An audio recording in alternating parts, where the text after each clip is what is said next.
Miguel Carvajal estaba sentado junto a la cama del hospital mirando a su hija. Valeria yacía inmóvil, su pequeño cuerpo casi se desvanecía bajo la sábana blanca como la nieve. Los ojos de la niña estaban cerrados, pero él sabía que no dormía.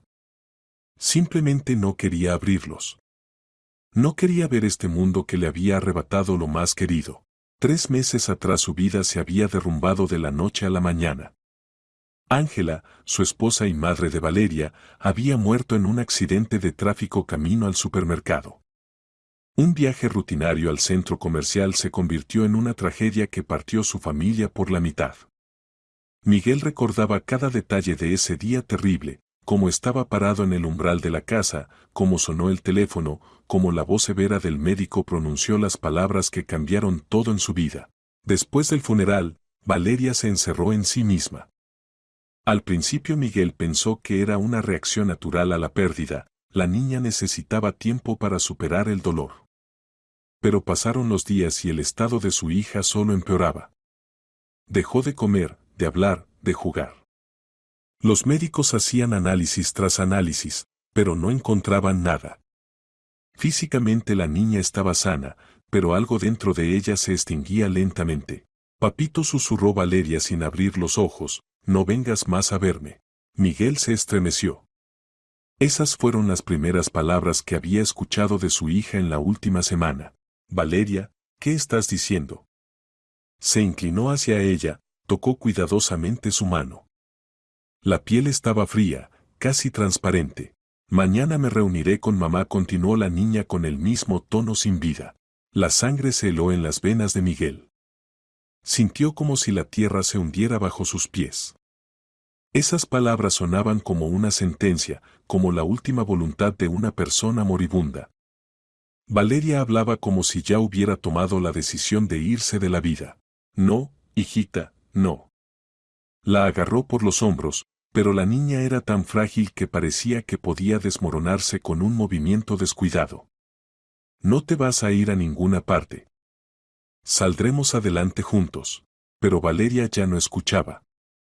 Se había vuelto a encerrar en sí misma, en ese mundo sombrío donde él no podía seguirla. Miguel salió corriendo de la habitación, conteniendo apenas los sollozos. En el pasillo detuvo al primer médico que encontró, una mujer joven en bata blanca que se apresuraba por sus asuntos. Doctora, por favor, ayúdeme. Mi hija. Dice que mañana se reunirá con su madre. ¿Qué significa eso? La médico lo miró con compasión, pero en sus ojos se leía impotencia. Lo siento, estamos haciendo todo lo posible. Pero los trastornos psicosomáticos son un área muy compleja. Su hija simplemente no quiere vivir. Y hasta que no entendamos que la mantiene en ese mundo al que se ha ido, poco podremos ayudar. Pero tiene que haber algo. Algún tratamiento, especialistas. Hemos consultado con los mejores psicólogos de la ciudad. Todos dicen lo mismo, la niña está pasando por una depresión profundísima relacionada con la pérdida de la madre. Pero ¿por qué su organismo comenzó a fallar? Nadie puede explicarlo. Miguel salió del hospital como un hombre roto.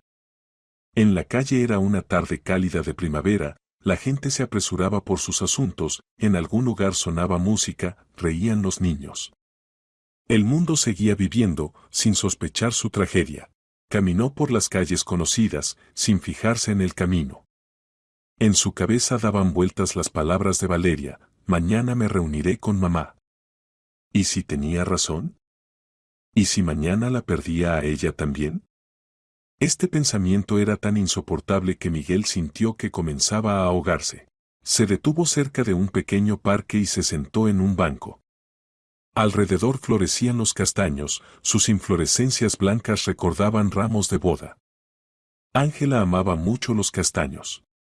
El día de su boda había cortado algunas ramitas y se las había puesto en el cabello. Para la suerte, había dicho entonces riéndose. ¿Dónde estaba ahora esa felicidad? ¿Dónde la justicia? ¿Por qué se van las personas buenas y la vida continúa su curso cruel? Miguel se levantó y siguió caminando. Entendía que no podía volver ahora a casa, al apartamento vacío donde cada objeto le recordaba a Ángela y a Valeria sana y risueña. Caminó y caminó hasta que comenzó a oscurecer. A medianoche se encontró en un barrio viejo de la ciudad, donde rara vez pasaba el transporte público. Aquí estaba silencioso y desierto. Miguel vio una parada de autobús y decidió sentarse. No recordaba cuando había dormido bien por última vez. El cansancio se le echó encima como una losa pesada. Apoyándose contra la pared de cristal de la parada, Miguel cerró los ojos. En su cabeza pasaban los recuerdos, Valeria dando sus primeros pasos, Ángela cantando una canción de cuna, su última cena familiar cuando los tres se reían de algún chiste tonto. Todo esto parecía ahora irreal, como un sueño del que era imposible despertar. El sueño lo cubrió repentina y firmemente. En el sueño veía a Ángela. Estaba parada en un claro soleado con su vestido amarillo favorito y sonreía. Junto a ella estaba Valeria, sana, sonrosada, tal como era antes de la tragedia. Miguel dijo a Ángela, no pierdas la esperanza. La solución existe. La encontrarás. ¿Dónde? Gritó él. Dime dónde buscar. Pero el sueño comenzó a disolverse, los rostros de su esposa e hija se volvían cada vez más borrosos. Miguel despertó porque alguien lo sacudía cuidadosamente por el hombro. Ya era de día, madrugada temprana. Frente a él estaba un niño de unos 10 años, delgado, con ropa gastada. Su cabello estaba despeinado, la cara sucia, pero los ojos eran brillantes, vivos. Señor, ha dormido aquí toda la noche, dijo el niño. ¿Se siente mal? Miguel se frotó los ojos, tratando de concentrarse. Le dolía el cuello por la posición incómoda, tenía un sabor desagradable en la boca. No, todo está bien. Solo. Muy cansado. El niño lo miró atentamente. En su mirada había una sabiduría adulta, impropia de un niño. Lo conozco, dijo inesperadamente. Usted es el padre de Valeria Carvajal. Estoy en la misma clase que ella. Me llamo Simón. Miguel se sorprendió. Valeria nunca había hablado en casa sobre sus compañeros de clase. Después de la muerte de su madre había dejado de ir completamente a la escuela. ¿Cómo me conoces? Valeria me habló de usted. De cómo murió su mamá, de cómo usted sufre. Ella lo ama mucho, pero piensa que tiene la culpa de todo. Estas palabras atravesaron a Miguel como un cuchillazo. ¿Valeria se culpaba a sí misma por la muerte de su madre? ¿Pero por qué? Simón, ¿qué quieres decir? El niño miró a los lados, como asegurándose de que nadie los escuchara. Señor, Tome le metió en la mano un papel arrugado. Solo no le diga a nadie que se lo di. ¿Qué es esto? Una dirección. Ahí vive una mujer que puede salvar a Valeria. Pero no cobra dinero. El niño retrocedió un paso, listo para huir. Espera. Miguel se levantó de un salto. ¿Cómo lo sabes? ¿Quién es esa mujer? Pero Simón ya corría, desapareciendo tras la esquina de la casa más cercana. Miguel se quedó solo con la nota en las manos. Desplegó el papel. En él, con letra infantil irregular, estaba escrito, Elena Rodríguez, calle de Cervantes, 18, apartamento 22. Miguel estaba parado frente al viejo edificio de 5 pisos en la calle de Cervantes y dudaba.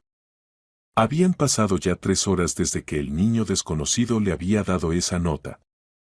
3 horas durante las cuales se debatía entre la esperanza y el escepticismo. ¿Qué podía saber alguna mujer desconocida sobre la enfermedad de su hija?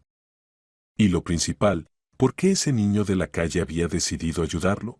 El edificio número 18 parecía abandonado. El yeso se había caído en algunos lugares, dejando al descubierto los ladrillos desnudos.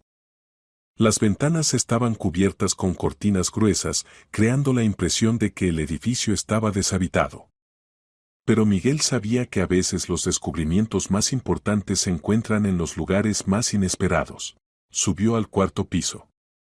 La escalera crujía bajo sus pies, olía a humedad. En el rellano estaba oscuro, la bombilla hacía tiempo que se había fundido. Miguel encontró a tientas la puerta con el número 22 y tocó. Durante mucho tiempo nadie respondió. Ya quería irse cuando se oyeron pasos detrás de la puerta. La cerradura hizo clic varias veces, evidentemente había muchos cerrojos. La puerta se entreabrió, lo que permitía la cadena, y Miguel vio un ojo femenino que lo estudiaba atentamente. ¿Quién es usted? La voz era cautelosa, pero no grosera. Me llamo Miguel Carvajal. Me dieron su dirección. Dijeron que usted puede ayudar a mi hija. ¿Quién se la dio? Miguel vaciló. ¿Cómo explicar lo del niño que había visto por primera vez en su vida? Un niño. Simón. Dijo que usted. Que mi hija Valeria. La cadena tintineó, la puerta se abrió más. Frente a Miguel estaba una mujer de unos 40 años, con ojos grises y cabello oscuro recogido en una cola sencilla. Estaba vestida con ropa de casa, pantalones grises y un suéter claro. Pase, dijo después de una pausa. El apartamento resultó ser inesperadamente acogedor. A diferencia del sombrío portal, aquí había luz y limpieza. Las paredes estaban decoradas con dibujos infantiles, cientos de cuadros coloridos, evidentemente dibujados por niños de diferentes edades. Miguel se quedó mirándolos involuntariamente. Siéntese, la mujer señaló un sillón cerca de una mesita pequeña. Me llamo Elena Rodríguez. Cuénteme sobre su hija. Miguel se sentó y de repente sintió como algo dentro se relajaba. Todo el día había estado manteniéndose con las últimas fuerzas, pero aquí, en este extraño apartamento, entre dibujos infantiles, se sintió más fácil respirar. Se llama Valeria, tiene 10 años. Hace 3 meses murió mi esposa. Su mamá. Después de eso Valeria empezó a apagarse. Los médicos no encuentran nada, pero casi no come, no habla, no quiere vivir. Ayer dijo que mañana se reuniría con mamá. Su voz temblaba. Elena escuchaba atentamente, sin interrumpir. ¿Qué pasó exactamente con su esposa? Accidente de tráfico. Iba al supermercado. Valeria le había pedido que le comprara marcadores nuevos para dibujar. Ángela, mi esposa, dijo que iría rápido y volvería. Pero no volvió. Elena asintió, como si hubiera entendido algo. ¿Valeria sabía para qué había ido mamá al supermercado? Por supuesto. Hasta le dio a Ángela una lista de lo que quería. Miguel se detuvo. Espere. ¿Usted piensa que Valeria se culpa a sí misma por la muerte de su madre? Los niños a menudo piensan así.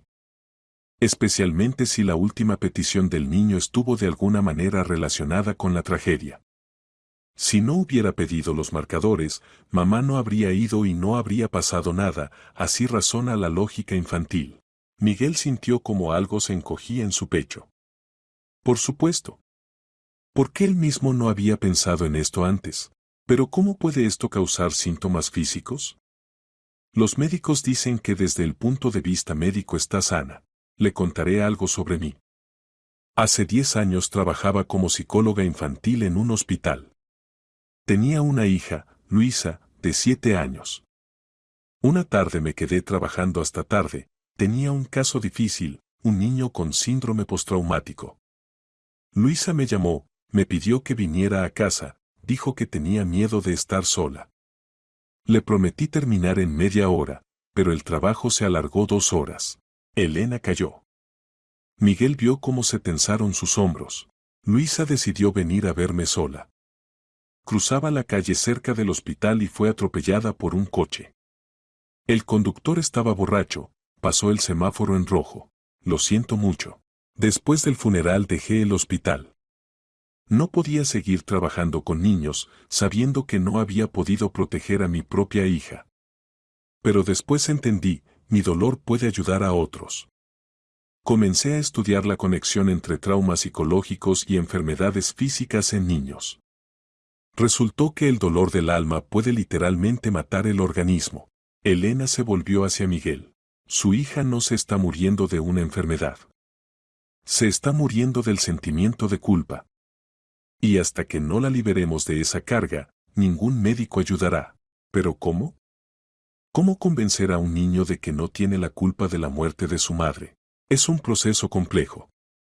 Y requiere trabajo no solo con el niño, sino también con el padre. Dígame sinceramente, ¿usted mismo en el alma culpó a Valeria por lo que pasó? La pregunta lo golpeó como un martillo en la cabeza. Miguel quería indignarse, decir que nunca había culpado a su hija, pero recordó ese día cuando llegó la noticia terrible. Valeria estaba parada junto a la ventana. Y entonces, en ese momento de desesperación, en su cabeza pasó un pensamiento: si no hubieran sido esos malditos marcadores, yo. Tal vez en los primeros días. No pudo terminar la frase. Los niños son muy sensibles a las emociones de los padres. Valeria pudo haber sentido su acusación, incluso si usted no la expresó en voz alta. Miguel bajó la cabeza. ¿Entonces él también tenía culpa en la enfermedad de su hija? ¿Con sus pensamientos, con su dolor la había empujado al abismo? ¿Qué debo hacer?, preguntó en voz baja. Permítame ayudar. Pero primero debo explicarle algo. No cobro dinero por mi trabajo. En cambio, pido a los padres a los que he ayudado que transmitan su experiencia a otros. Que ayuden a otras familias que se encuentran en una situación similar. Por supuesto, acepto cualquier condición. Espere. No se apresure con la respuesta. Esto significa que se convertirá en parte de una red de personas que se apoyan mutuamente en los momentos más difíciles. A veces tendrá que ir a familias desconocidas en plena noche, escuchar historias ajenas de dolor, dar una parte de su alma a personas que ve por primera vez. Es difícil. Miguel pensó en Valeria, acostada en el hospital. En sus palabras, mañana me reuniré con mamá. En que podía perder lo último que le quedaba de su vida anterior. Acepto, dijo firmemente. Elena lo miró atentamente, como tratando de mirar dentro de su alma. Bien. Entonces mañana por la mañana comenzaremos a trabajar con Valeria. Pero primero necesitamos prepararnos para el encuentro. Cuénteme todo sobre su familia, cómo vivían antes de la tragedia, qué tradiciones tenían, qué le gustaba a Valeria, cómo se comunicaba con mamá. Las siguientes 2 horas Miguel habló de su vida con tantos detalles que nunca había revelado a nadie. Elena escuchaba atentamente, a veces hacía preguntas aclaratorias, anotaba algo en un cuaderno. Y ahora lo más importante, dijo cuando Miguel terminó. Debe responder honestamente a la pregunta: ¿está listo para perdonar a Valeria por algo de lo que no tiene culpa, y está listo para perdonarse a sí mismo por haberla culpado? Miguel calló durante mucho tiempo. Pensaba en cómo había cambiado su vida en los últimos 3 meses, cómo se había encerrado en su dolor, cómo había dejado de ver en Valeria a una persona viva, viendo solo un recordatorio de la pérdida. Sí, dijo finalmente. Estoy listo. Entonces mañana comenzaremos a salvar a su hija. La mañana siguiente encontró a Miguel con nerviosismo y una esperanza vaga. Se despertó en su cama por primera vez en varios días. Después de la conversación con Elena Rodríguez había sentido que podía volver a casa. El apartamento aún olía a Ángela, en la repisa del recibidor estaban su perfume, en el armario su ropa, todo parecía delatar su presencia. Pero ahora estos olores no cortaban el corazón, sino que recordaban los buenos tiempos. A las 8 de la mañana Miguel ya estaba en el hospital. Elena debía llegar a las 9, pero él no podía quedarse en casa. La inquietud no le daba paz. ¿Y si no funcionaba nada? ¿Y si Valeria no respondía? ¿Y si ya era demasiado tarde? En el vestíbulo del hospital se encontró con la doctora Serrano, esa misma mujer joven con la que había hablado el día anterior. Hola, ¿cómo van las cosas? ¿Cómo se siente Valeria? Por ahora sin cambios. Pero hoy vendrá una especialista psicóloga a verla. Elena Rodríguez trabaja con niños que tienen problemas como los de Valeria. La doctora Serrano frunció el ceño. No he oído hablar de ella. ¿Practica oficialmente? No lo sé, respondió honestamente Miguel. Pero no tengo otras opciones. La médico quería añadir algo, pero en ese momento entró Elena al vestíbulo. Estaba vestida sencillamente, vaqueros, blusa blanca, un bolso pequeño cruzado. En las manos tenía una maleta de madera, parecida a una casa de muñecas. Buenos días, saludó. ¿Listos? Miguel presentó a las mujeres. La doctora Serrano no objetó. Si puede ayudar a esta niña, sea bienvenida. Hemos probado todo lo que sabemos. Los tres subieron al departamento de pediatría. Por el camino Elena explicó su plan. Primero simplemente me sentaré al lado de Valeria. No diré nada importante, solo estar presente. Los niños necesitan tiempo para acostumbrarse a una persona nueva. Luego, si responde, comenzaremos con juegos simples. En mi maleta hay un teatro de marionetas, a veces los niños están dispuestos a contar a través de las marionetas lo que no pueden decir ellos mismos. La habitación donde yacía Valeria estaba bañada por el sol matutino. La niña yacía exactamente en la misma posición en que Miguel la había dejado ayer, de lado, de espaldas a la puerta, mirando hacia la ventana. Valeria, dijo Miguel en voz baja, vino la tía Elena. Quiere conocerte. La niña no se movió. Elena se acercó a la cama y se sentó en una silla al lado de Valeria. Hola, Valeria. Me llamo tía Elena. ¿Puedo simplemente sentarme contigo? Silencio. Elena sacó un libro de su bolso y comenzó a leer para sí misma, pasando las páginas ocasionalmente. El tiempo se arrastraba lentamente. Miguel caminaba nerviosamente por la habitación, la doctora Serrano se asomaba cada media hora, pero Elena simplemente se sentaba y leía. Pasó una hora. Luego otra. Miguel ya empezaba a perder la paciencia cuando de repente Valeria giró un poco la cabeza. Muy poco, pero lo suficiente para mirar a Elena con un ojo. ¿Qué está leyendo?, preguntó la niña apenas audible. Un cuento sobre una niña que perdió a su mamá, respondió Elena sin levantar los ojos del libro. ¿Quieres escuchar? Valeria no respondió, pero se volvió de cara a Elena. Miguel sintió como el corazón latía más rápido. Esta era la primera vez en muchos días que su hija mostraba algún interés por el mundo exterior. Elena comenzó a leer. La historia era sobre una pequeña princesa cuya mamá había viajado a un país lejano y no podía regresar. La princesa extrañaba mucho y decidió partir en su búsqueda. En el camino se encontraba con diferentes personajes que le enseñaban cosas importantes. ¿Y encontrará a su mamá?, preguntó Valeria cuando Elena se detuvo en la mitad del capítulo. No sé. Aún no he llegado al final. ¿Tú qué piensas? Valeria reflexionó. La encontrará. Pero mamá le dirá que no debía haberse ido de casa. Que es peligroso. ¿Y si mamá no la regaña? ¿No lo hará? En la voz de la niña se oyó sorpresa.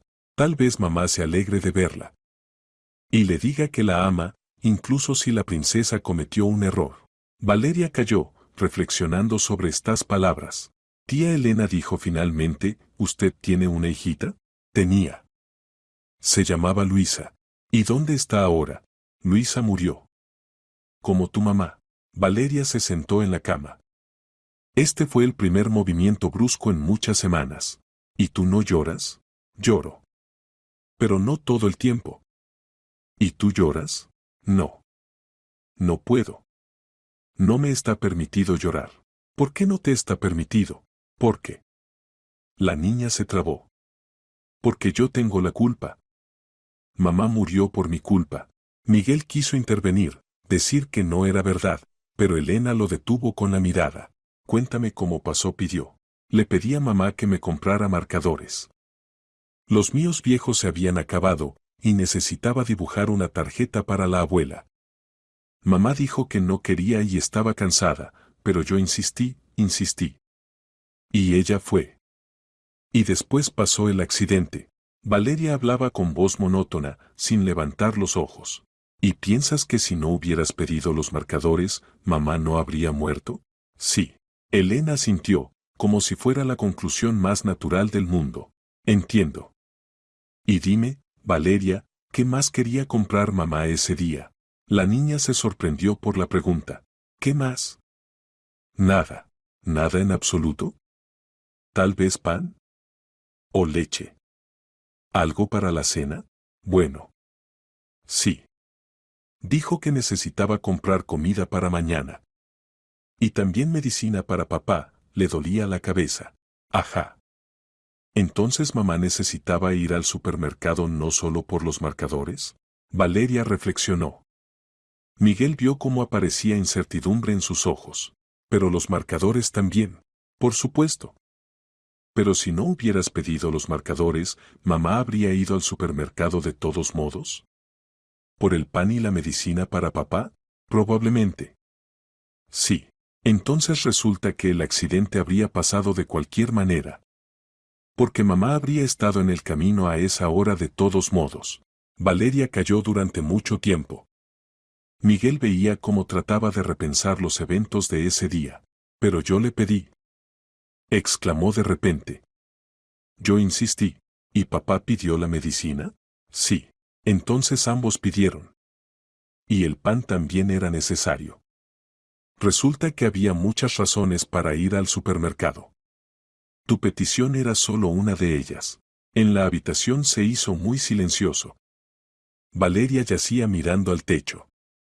Miguel entendió que ahora en la cabeza de su hija estaba pasando algo muy importante, una reconceptualización de los eventos que la habían atormentado durante meses.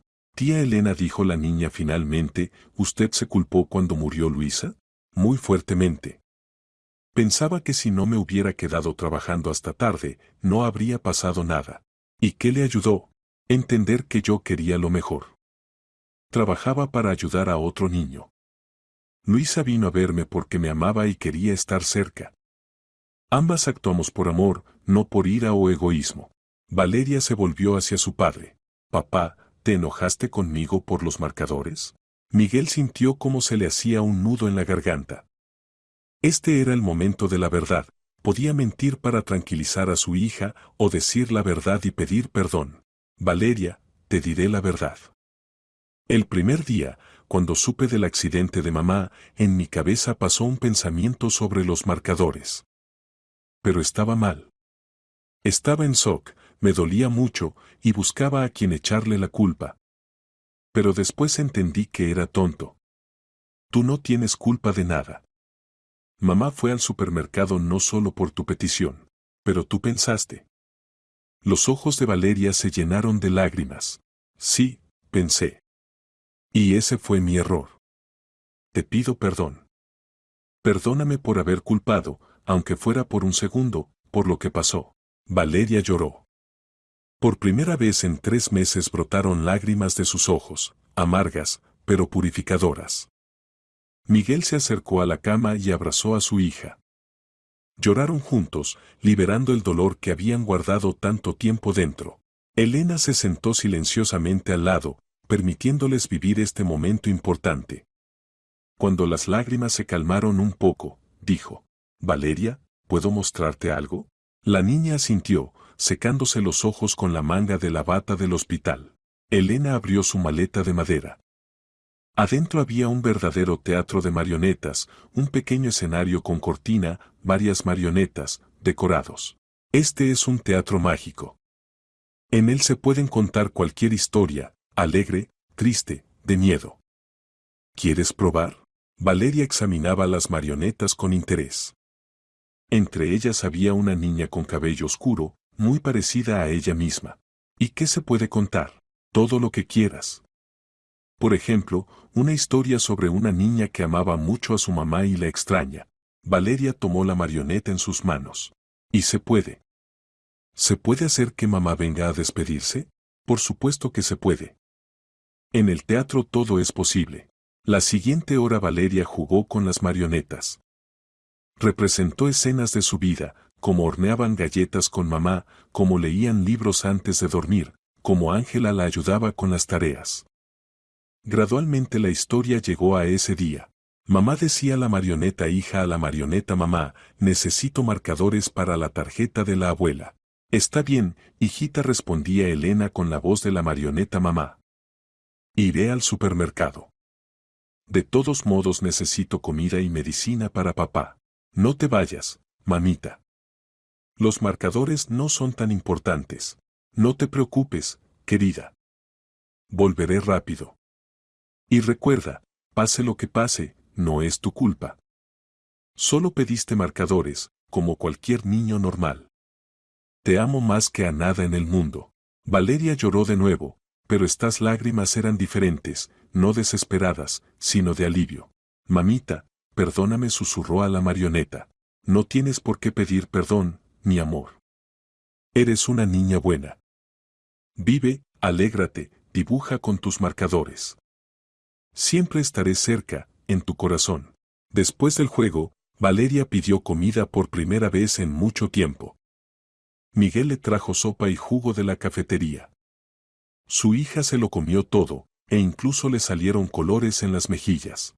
Papá dijo cuando se quedaron solos, ya no quiero morirme. Y no hace falta, niña mía. Tenemos por qué vivir. Sí. Y necesitamos ayudar a otros niños que también están mal.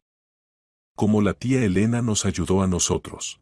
Miguel entendió que su hija no solo se estaba recuperando, estaba madurando, aprendiendo a entender el dolor de otras personas. Por la noche, cuando Valeria se durmió por primera vez con un sueño saludable, Miguel se encontró con Elena en la cafetería del hospital. Gracias, dijo. No sé cómo agradecerle. No vale la pena. Ya le dije que no cobro dinero. Pero hay algo de lo que necesito hablarle. ¿Qué exactamente? ¿Recuerda al niño Simón que le dio mi dirección? Él también necesita ayuda. No psicológica, sino material. Vive con su abuela, viven muy pobres. La abuela está enferma, la pensión apenas alcanza para medicinas. Por supuesto que ayudaré. ¿Dónde viven? Por ahora no se apresure. Primero Valeria debe recuperarse completamente. Y después visitaremos juntos a Simón y su abuela. Tengo un plan de cómo hacer que la ayuda no parezca una limosna. Miguel asintió. Sentía que su vida estaba cambiando radicalmente. De una persona concentrada solo en su propio dolor, se estaba convirtiendo en alguien dispuesto a ayudar a otros. Elena, ¿puedo hacer una pregunta personal? ¿Usted tiene alguien? ¿Familia? Ella sonrió tristemente. Después de la muerte de Luisa me sumergí completamente en el trabajo. Me parecía que no tenía derecho a la felicidad personal. Pero últimamente pienso que Luisa no habría querido que estuviera sola toda la vida. Ella definitivamente no habría querido, concordó Miguel. Se sentaron en silencio, cada uno pensando en lo suyo. Afuera comenzaba a oscurecer, en la cafetería se encendieron las lámparas. Por primera vez en varios meses Miguel sentía que la vida volvía a tener sentido. Pasaron 2 semanas desde el día en que Elena había venido por primera vez a ver a Valeria. La niña se recuperaba con velocidad sorprendente, los médicos solo se asombraban de que tan rápido se restauraban todos sus indicadores. Había vuelto a comer, hablar, incluso reír. La doctora Serrano lo llamaba milagro, pero Miguel sabía que detrás de este milagro estaba el trabajo paciente de Elena. Cada día Elena venía al hospital y pasaba varias horas con Valeria.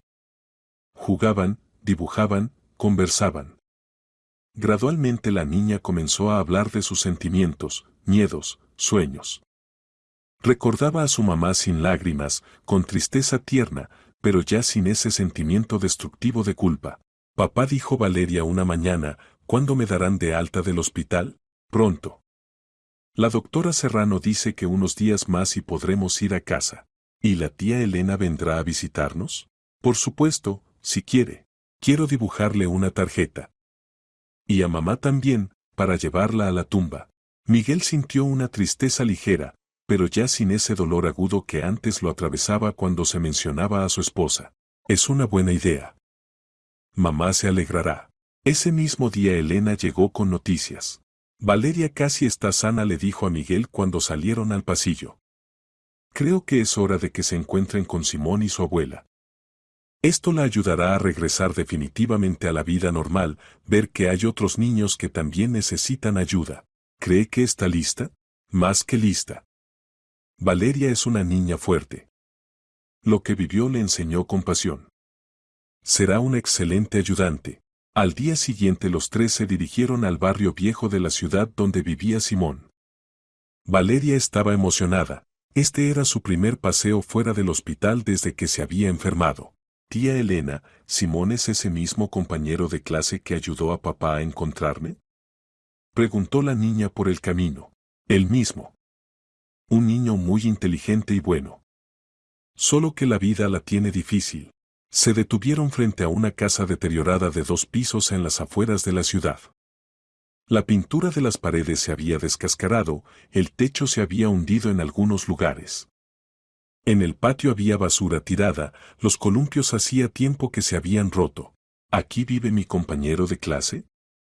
Se sorprendió Valeria. Sí. Y no se avergüenza de eso. Simón es un niño muy orgulloso. Subieron al segundo piso y tocaron la puerta del apartamento número 6.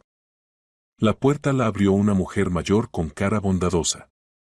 Estaba vestida con una bata vieja, cabello canoso, manos cubiertas de manchas de la edad. ¿Carmen Sepúlveda?, preguntó Elena. Me llamo Elena Rodríguez. Quisiéramos hablar con usted sobre Simón. La mujer se puso en guardia. ¿Qué hizo? Siempre le digo, nada malo. Al contrario, ayudó mucho a esta persona. Elena señaló a Miguel. ¿Podemos entrar? El apartamento consistía en una habitación pequeña y una cocina diminuta. Los muebles eran viejos, pero limpios. En las paredes colgaban fotografías, una mujer joven con un niño pequeño, el mismo niño con uniforme escolar. Simón está en la escuela, explicó Carmen Sepúlveda. Volverá en una hora. Siéntense, haré té. Mientras la abuela se ocupaba en la cocina, Miguel observaba alrededor. En la esquina había un catre plegable, evidentemente ahí dormía Simón. En una mesita pequeña había libros y cuadernos, ordenadamente apilados. Todo era pobre, pero muy limpio. Carmen, dijo Elena cuando se sentaron a tomar té, cuéntenos sobre Simón. ¿Cómo viven? La anciana suspiró. Simón es un buen niño, muy bueno. Después de que Olga, mi hija, murió, se quedó conmigo. Él tenía 6 años entonces. Al principio pensé si no darlo a un orfanato. ¿Qué abuela soy yo? Enferma, vieja. Pero no pude. Es mi sangrecita. ¿Y cómo murió la mamá de Simón?, preguntó cuidadosamente Miguel. Olga trabajaba en una construcción como limpiadora. El sueldo era pequeño, pero no había otro trabajo, sin educación. Una vez en invierno iba tarde a casa, se cayó mal. Tuvo conmoción cerebral, la llevaron al hospital. Y una semana después se le desprendió un coágulo. Solo tenía 32 años. Valeria escuchaba con los ojos muy abiertos.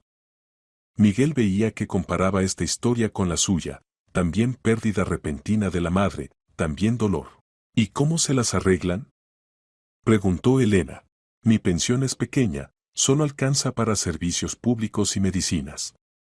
Simón a veces trabaja, recoge botellas, reparte periódicos. Es un niño inteligente, entiende todo. Pero me da pena, la infancia se le está yendo. ¿Y él a menudo duerme en la calle? ¿Cómo lo supieron?, se sorprendió Carmen. Sí, a veces. Cuando me siento muy mal, soy diabética, la presión sube y baja, él se va a la calle para no molestarme descansar. Dice que le gusta el aire fresco. Pero yo entiendo, se sacrifica por mí. En ese momento tocaron la puerta. Entró Simón, ese mismo niño que había dado a Miguel la nota con la dirección de Elena. Al ver a los huéspedes, se quedó paralizado. Abuela, ¿qué pasa? En su voz había cautela. No te preocupes, Simón, dijo Elena. Vinimos a agradecerte. ¿Recuerdas que le diste al tío Miguel mi dirección? Pues su hija Valeria se recuperó. Simón dirigió la mirada a Valeria. La niña tímidamente le saludó con la mano. Hola, Simón. Gracias. Me salvaste la vida. El niño se sonrojó. ¿Qué va? Solo. Sabía que la tía Elena ayuda a los niños. ¿Cómo? Se sorprendió Elena. Un niño del patio me contó. Diego Cruz. Dijo que la tía Elena había curado a su hermana menor del tartamudeo. Me dio la dirección por si acaso. ¿Y cómo sabías que Valeria necesitaba ayuda? Simón se movió de un pie al otro. Somos compañeros de clase. Vi cómo cambió después de la muerte de su mamá. Y después la maestra dijo que Valeria estaba en el hospital, algo con los nervios. Pensé que tal vez la tía Elena podría ayudar. ¿Pero por qué ayudaste?, preguntó Valeria. Casi no nos hablábamos en la escuela. Simón se encogió de hombros. Sé lo que es quedarse sin mamá. No quería que tú. Bueno, que estuvieras tan mal como yo estuve. Miguel sintió cómo se le encogía el corazón. Este niño, a pesar de sus problemas, había encontrado fuerzas para ayudar a otro niño. Simón dijo, ¿qué quieres ser cuando seas grande? Médico. Quiero curar gente, y a mi abuela. ¿Y estudias bien? Solo 5, dijo Carmen con orgullo. Niño inteligentísimo, lee de todo. Pero tenemos pocos libros, añadió Simón. Voy a la biblioteca, pero ahí no siempre está lo que necesito. Elena intercambió miradas con Miguel. Simón, ¿quieres que te ayudemos con los estudios?, propuso Elena. Tengo muchos libros en casa, y el tío Miguel podría pagarte clases particulares. El niño frunció el ceño. ¿Por qué? No hice nada por ustedes. Sí hiciste. Salvaste a Valeria. Y ahora queremos agradecerte. Pero no ayudé por una recompensa. Lo sabemos, dijo Miguel suavemente. Precisamente por eso mereces ayuda. Las buenas acciones deben ser recompensadas. Carmen escuchaba la conversación con desconfianza. Dios mío, ¿qué están diciendo? ¿Qué dinero? No somos pobres de pedir limosna. Abuela, intervino Valeria, ¿puedo hacerme amiga de Simón? Necesito un amigo que entienda cómo es vivir sin mamá. Estas palabras sonaron tan sinceras que incluso el orgulloso Simón se ablandó. Se puede, dijo en voz baja. Entonces estudiaremos juntos, continuó Valeria. Papá me puede contratar tutores en diferentes materias. Es más divertido estudiar juntos. Era una idea brillante. La ayuda en forma de clases conjuntas no parecía caridad. Y además, añadió Miguel, como si acabara de ocurrírsele, necesito un ayudante los fines de semana. Me dedico a reparar apartamentos, y el ayudante se fue.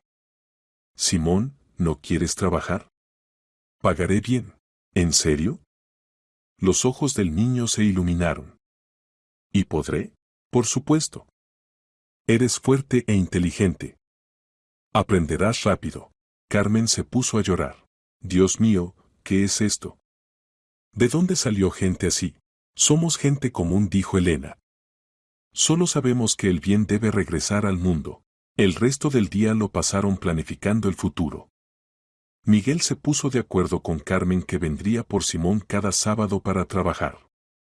Elena propuso enseñarle inglés al niño.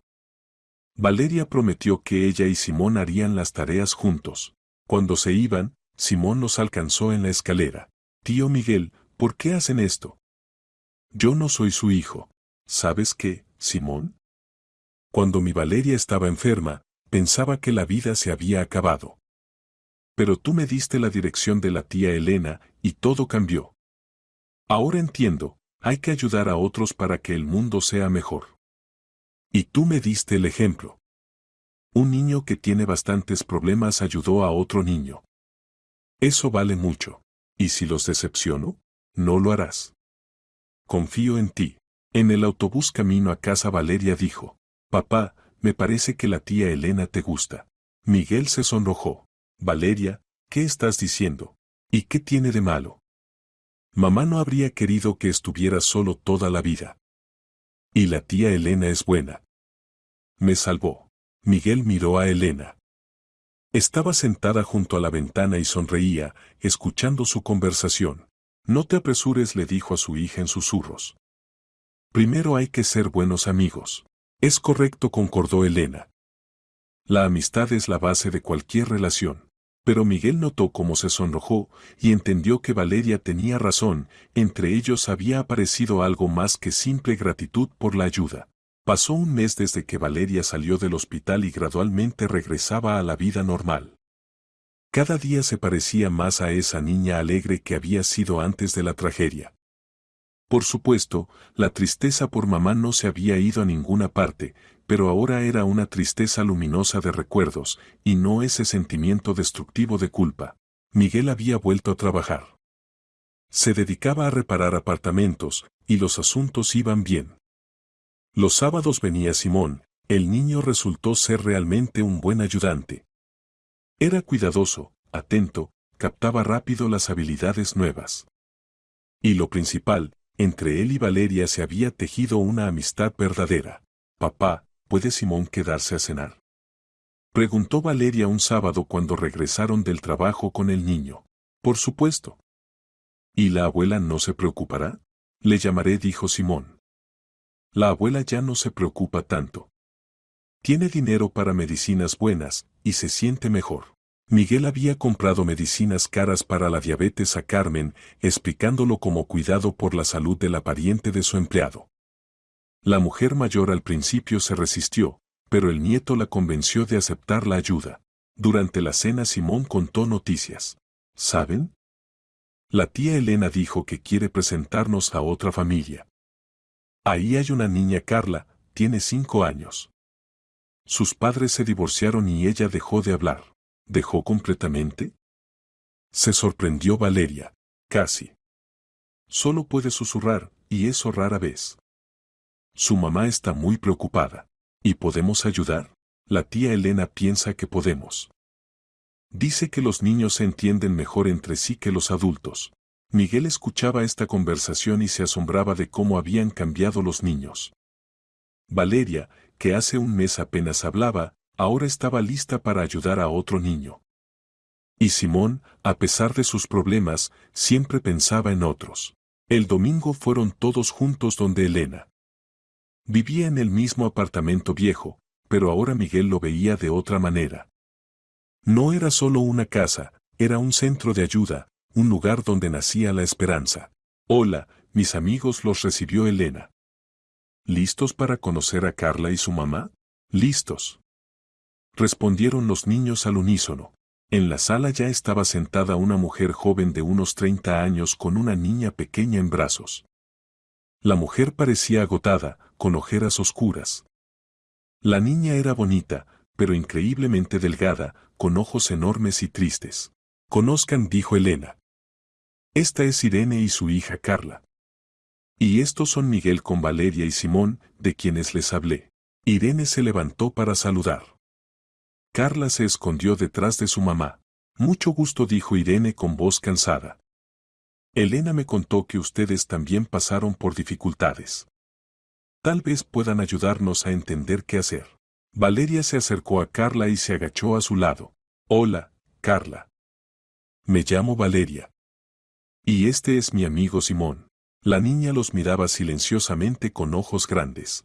¿Quieres que te mostremos el teatro de marionetas? Propuso Valeria. Ahí se pueden contar cualquier historia. Carla asintió apenas perceptiblemente. Elena sacó su maleta mágica, y los niños se instalaron en el suelo. Los adultos se sentaron a cierta distancia para no molestar. Irene, cuéntenos qué pasa, pidió Miguel. La mujer suspiró. Hace un año mi esposo y yo nos divorciamos. Mejor dicho, él nos abandonó. Dijo que no estaba listo para la vida familiar, que necesitaba libertad. Carla amaba mucho a papá, y él simplemente desapareció de nuestras vidas. No paga alimentos, no contesta las llamadas. Carla al principio preguntaba constantemente cuándo volvería papá. Y después de repente se cayó. Ya hace 3 meses que casi no habla. ¿Y han ido a médicos? Por supuesto. La examinaron completamente, físicamente está sana. El psicólogo dijo que es una reacción protectora al estrés. Pero cómo tratarla, nadie sabe bien. Mientras tanto los niños jugaban con las marionetas. Valeria tomó la marioneta niña, y Simón la marioneta niño. Había una vez una niñita llamada Carla, comenzó Valeria. Y tenía mamá y papá, y vivían felices. Carla siguió atentamente la representación. Y después papá dijo que se iba muy, muy lejos, continuó Simón. Y Carla pensó que si no hablaba, papá regresaría. La niña Carla se estremeció. ¿Pero sabes qué, Carla? La marioneta Valeria se inclinó hacia Carla. Los papás a veces se van no porque los niños sean malos. A veces los papás simplemente no saben ser papás. ¿En serio? susurró Carla apenas audible. Esta fue la primera palabra que pronunció ante los huéspedes. En serio, confirmó Simón. Mi papá también se fue cuando yo era pequeño. Al principio pensé que yo era malo. Pero la abuela me explicó, algunas personas simplemente no saben amar de verdad. ¿Y tú estás triste? Preguntó Carla, la voz se hizo un poco más fuerte. A veces. Pero tengo a la abuela que me ama mucho. ¿Y tú tienes a mamá?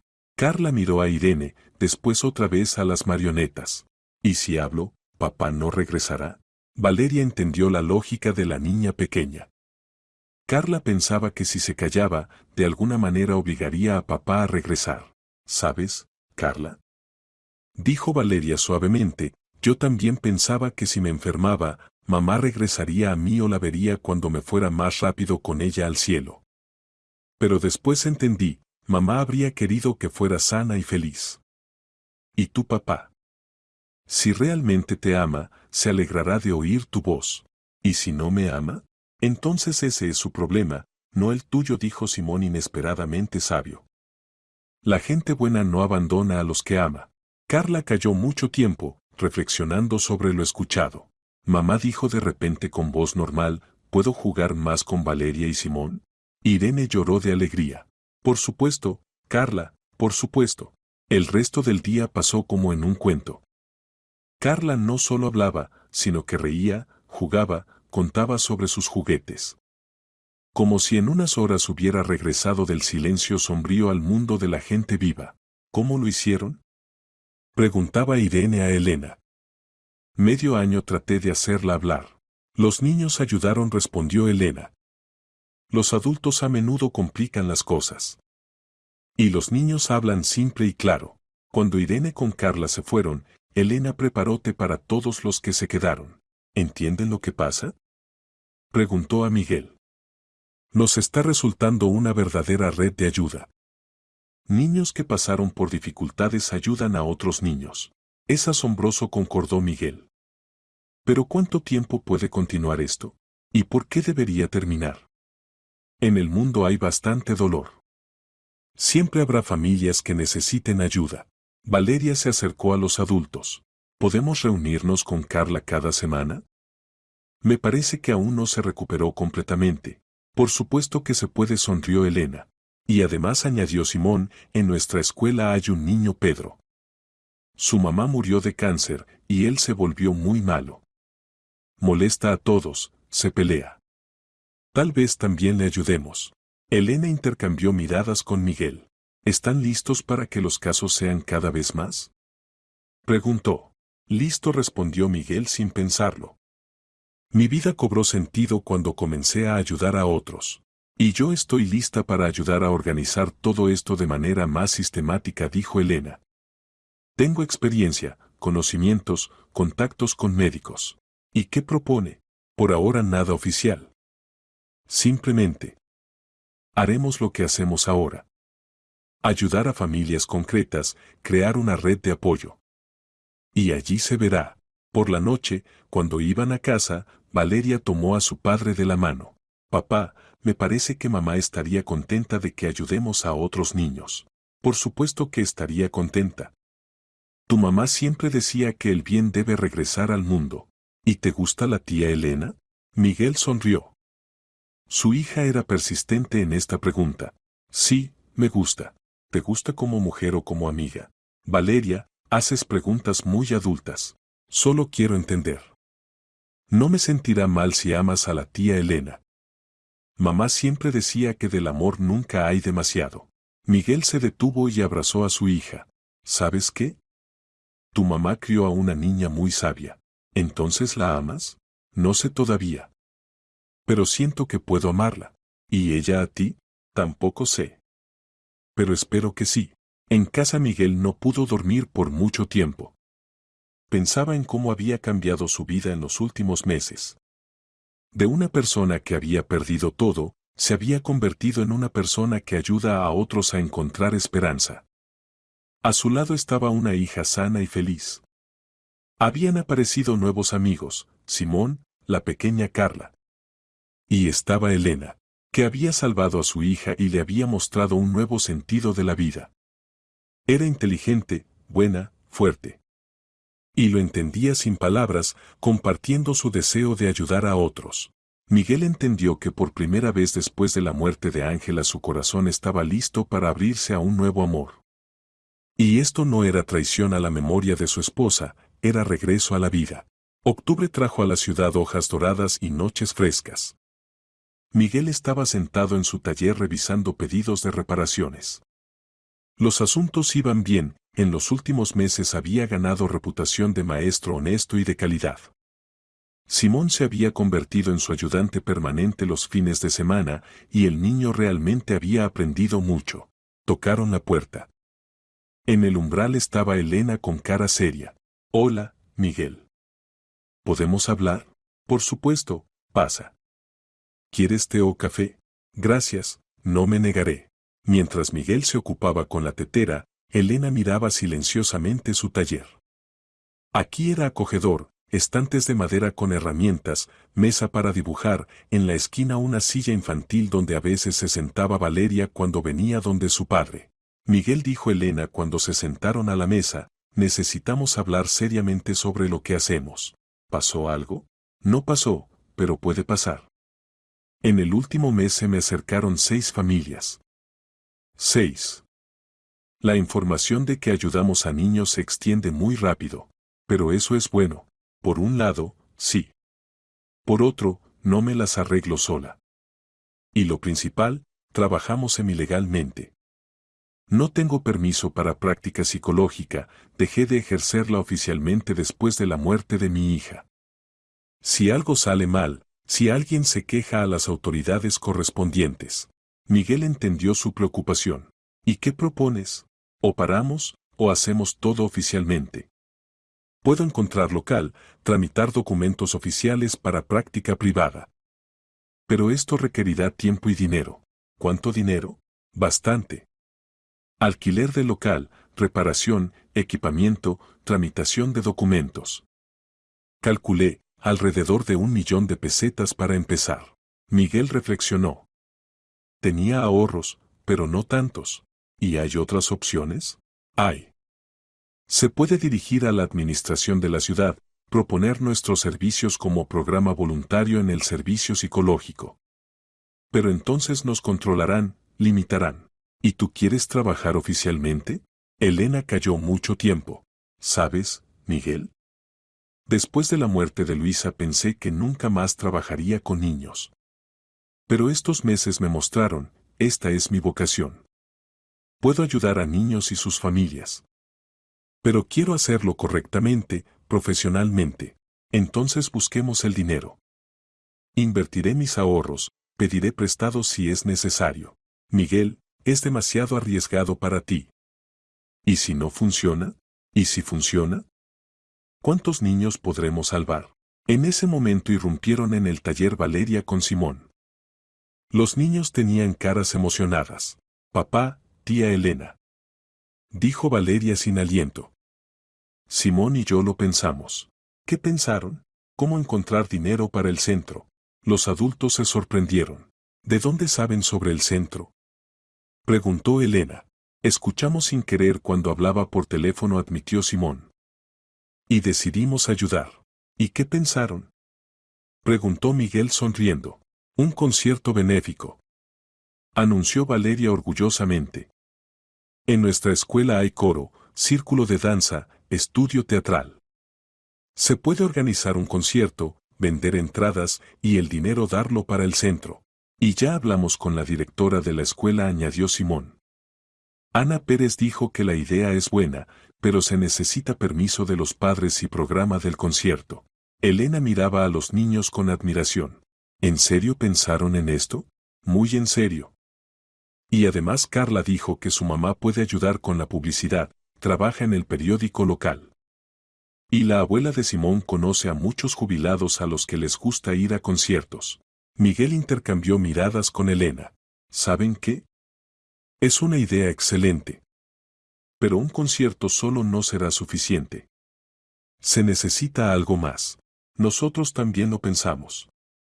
Exclamó Simón. Se puede hacer una feria. La gente traerá cosas que no necesita, y nosotros las venderemos. Y también se puede vender repostería casera. Y flores. Añadió Valeria.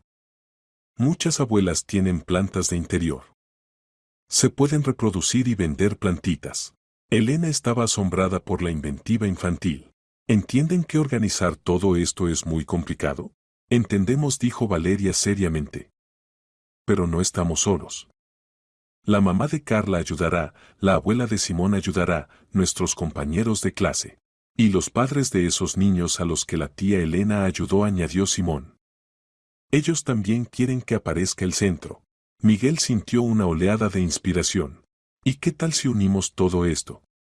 Hagamos un gran festival familiar, con concierto, feria, talleres, exposición de dibujos infantiles. Sí. Exclamaron los niños al unísono. ¿Pero dónde hacer tal evento? Reflexionó Elena. En el parque de la ciudad. Propuso Simón. Ahí hay escenario, mucho espacio para puestos de mercancías. Y hay que conseguir permiso en el ayuntamiento, añadió Miguel. Pidamos al alcalde que sea huésped de honor del festival. Propuso Valeria. Si acepta, entonces también dará el permiso. Las siguientes 2 horas planificaron el festival. Hicieron lista de lo que había que hacer, distribuyeron responsabilidades, discutieron plazos. El entusiasmo de los niños era contagioso, los adultos sintieron que el emprendimiento realmente podía funcionar. ¿Y cómo llamaremos al festival? Preguntó Elena. La Dirección de la Esperanza. Respondió Valeria sin pensarlo. ¿Por qué precisamente así? Porque la tía Elena es la Dirección de la Esperanza para muchas familias. Y ahora la esperanza tendrá una dirección verdadera, el Centro de Ayuda a Niños. Miguel sintió como algo cálido se derramaba en su pecho. Su hija no solo se había recuperado, se había vuelto más sabia, más bondadosa, más fuerte. Por la noche, cuando los niños se fueron a sus casas, Miguel se quedó a solas con Elena. ¿Realmente estás listo a invertir todos tus ahorros en este asunto? Preguntó ella. Listo. ¿Y tú estás lista para volver a ser psicóloga infantil? Más que lista. Pero, Miguel, hay algo más de lo que hay que hablar. ¿Qué exactamente? Elena calló, recogiendo sus pensamientos. Si vamos a trabajar juntos, crear el centro, ayudar a niños. Entre nosotros inevitablemente surgirán relaciones cercanas. Nos veremos cada día, compartiremos alegrías y preocupaciones, tomaremos decisiones importantes. ¿Y consideras eso un problema? No un problema. Pero quiero que entiendas, ya no soy esa mujer que era antes de la muerte de mi hija. Me volví más cautelosa en las relaciones, menos abierta. Necesito tiempo para volver a aprender a confiar. Miguel se acercó a ella y cuidadosamente le tomó las manos. Elena, no apresuro los acontecimientos. Me basta saber que no estás en contra de que seamos más cercanos. No estoy en contra, dijo en voz baja. Es más, siento que me estoy enamorando de ti. Y eso me asusta. ¿Por qué asusta? Porque tengo miedo de volver a perder a alguien a quien amo. Miguel entendió su miedo. Después de perder a una persona cercana es muy difícil volver a abrir el corazón. ¿Sabes qué? No adivinemos el futuro. Simplemente trabajemos juntos, ayudemos a niños, seamos amigos. Y allí se verá. Es sabio, concordó Elena. Y además, gracias por existir. Por haber creído en mí, apoyado mi idea del centro. Soy yo quien debe agradecerte. Salvaste a Valeria, y eso significa que me salvaste a mí. Estaban parados cerca uno del otro, y Miguel sintió un deseo irresistible de besarla. Pero se contuvo, que todo vaya por su curso. Hasta la vista, Elena. Hasta la vista, Miguel. Cuando se fue, Miguel se quedó mucho tiempo sentado en el taller pensando en el futuro. El centro de ayuda a niños, el festival, un nuevo amor, todo esto parecía increíble hace un año, cuando perdió a su esposa.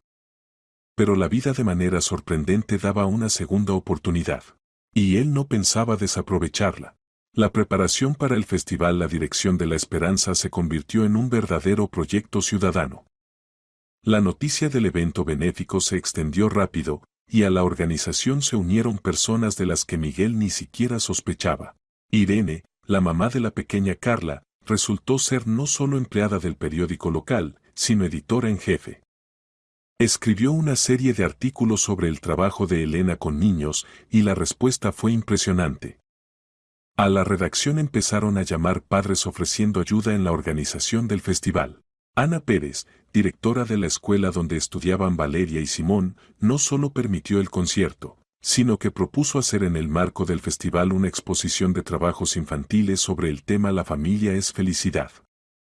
Y la maestra de dibujo, al enterarse de los planes, se ofreció voluntariamente a organizar un taller de elaboración de tarjetas para padres. Lo más inesperado fue la participación del alcalde de la ciudad. Cuando Miguel se armó de valor y llamó a la administración, la secretaria dijo que el alcalde Gregorio Vázquez personalmente quería reunirse con los organizadores. ¿En serio?, preguntó Miguel. Absolutamente. Gregorio Vázquez es padre de 3 niños y se interesa mucho por proyectos sociales. ¿Pueden venir mañana a las 2 de la tarde? A la reunión fueron 3, Miguel, Elena y, inesperadamente, Valeria, que rogó que la llevaran. Quiero contarle al alcalde personalmente para que necesitamos el centro, explicó la niña. El alcalde resultó ser un hombre agradable de mediana edad. Después de escuchar su relato, movió la cabeza pensativo.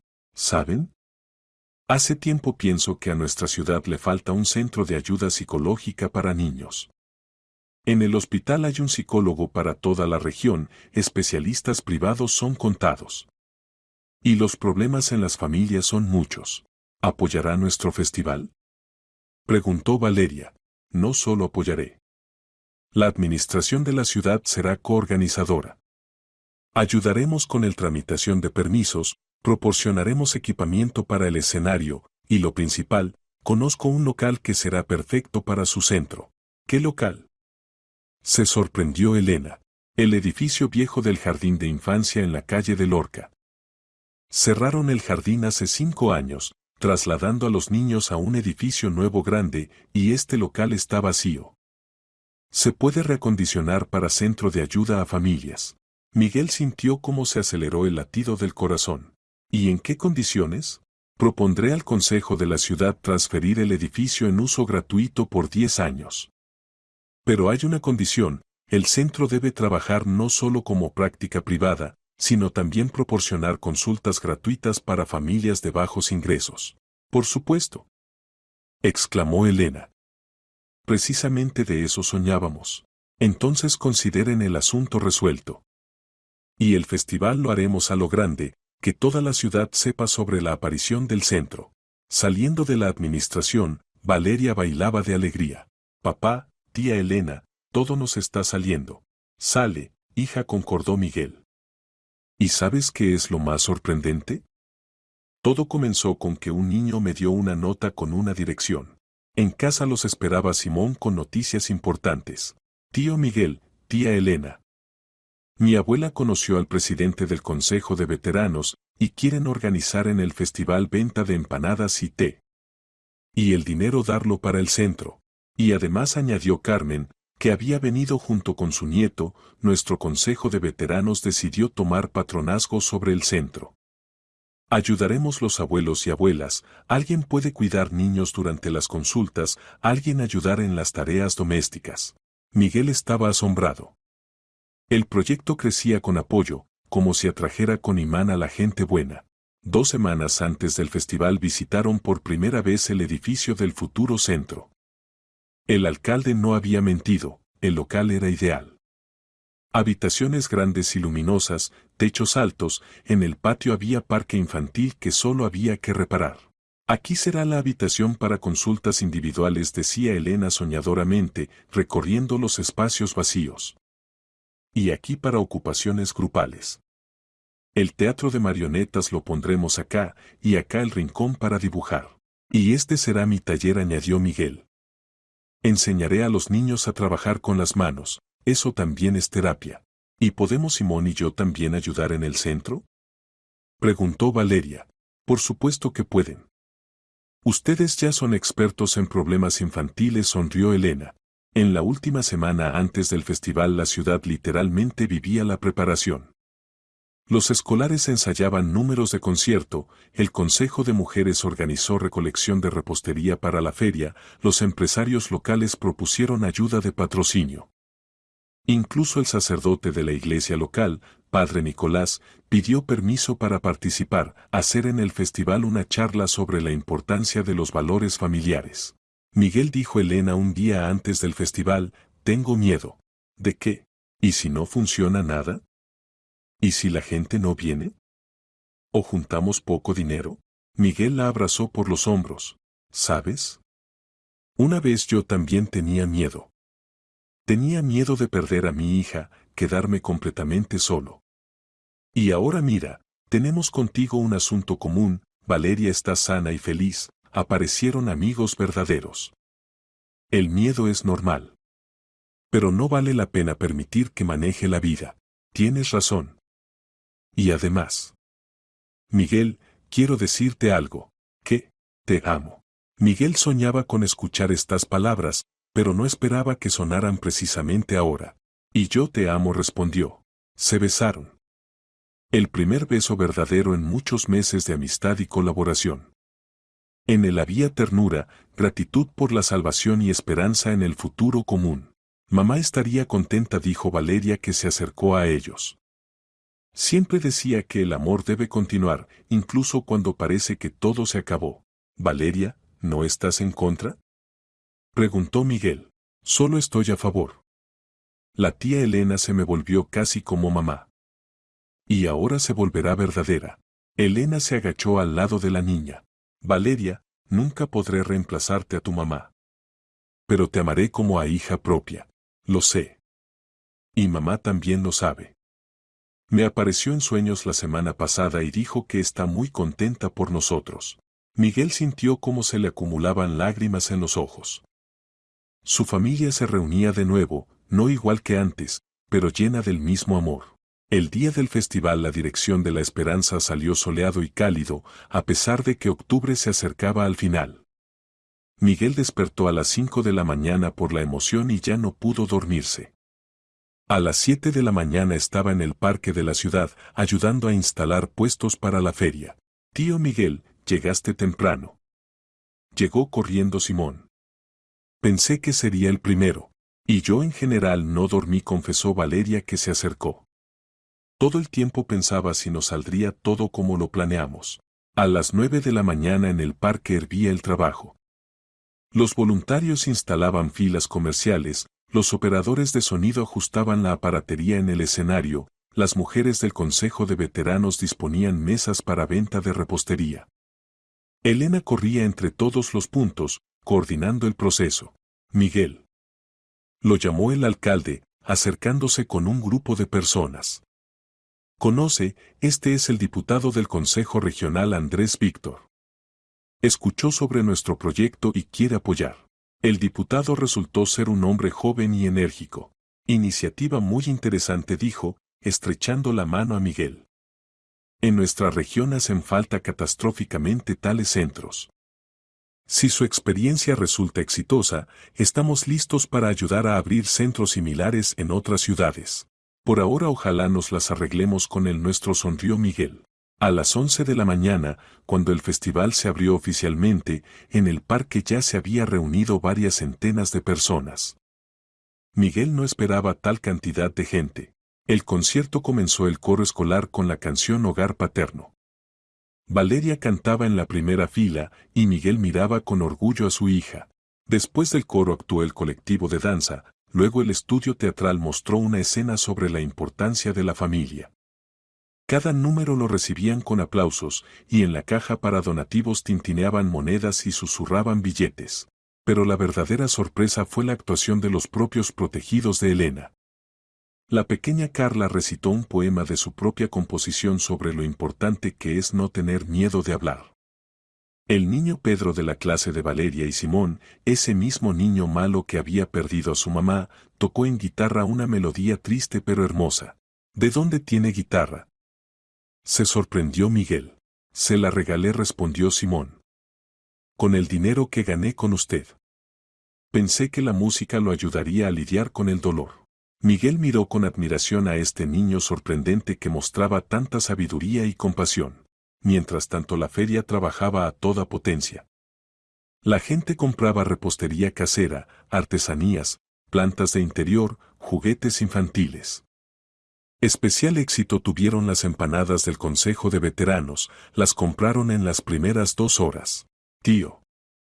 Le llegó corriendo una niña desconocida de unos 7 años. ¿Puedo yo también donar dinero para el centro? Por supuesto que puedes. ¿Y de dónde tienes dinero? Estaba juntando para una muñeca, pero decidí que el centro es más importante. Mamá me contó que ahí ayudarán a niños que están tristes. La niña le extendió un billete arrugado de 500 pesetas. Miguel sintió cómo se le hizo un nudo en la garganta. ¿Cómo te llamas? Asia. Asia, ¿sabes qué? El centro se abrirá sin falta y la primera visitante serás tú. No para tratamiento, sino simplemente de visita. Y te regalaré esa muñeca para la que juntabas. La niña se iluminó de alegría y corrió a contarle a su mamá sobre su emprendimiento. Hacia la noche, cuando terminó el concierto y los últimos comerciantes recogieron sus puestos, los organizadores se reunieron a contar los resultados. El resultado superó todas las expectativas, habían juntado más de 800,000 pesetas. Esto alcanza no solo para reparación del centro, sino también para equipamiento, gastos iniciales, informó Elena alegremente. Y para sueldo de empleados en los primeros meses, añadió el alcalde. A propósito, el Consejo Regional decidió asignar financiamiento adicional para su proyecto. El diputado Andrés Víctor asintió. 200,000 pesetas anuales del presupuesto regional. Con la condición de que reciban niños de otros distritos de la región. Miguel no creía a sus oídos. En la mañana se preocupaba si juntarían aunque fueran 100,000, y hacia la noche el proyecto estaba asegurado con financiamiento por años adelante. Miguel, le dijo Elena en voz baja cuando se quedaron solos, ¿entiendes lo que pasó? No creamos simplemente un centro de ayuda. Creamos un movimiento. Gente que está lista para ayudarse mutuamente. Entiendo. ¿Y sabes qué más entiendo? ¿Qué? Que estoy listo para hacerte una propuesta. Elena se quedó inmóvil. Miguel. Elena Rodríguez, cásate conmigo.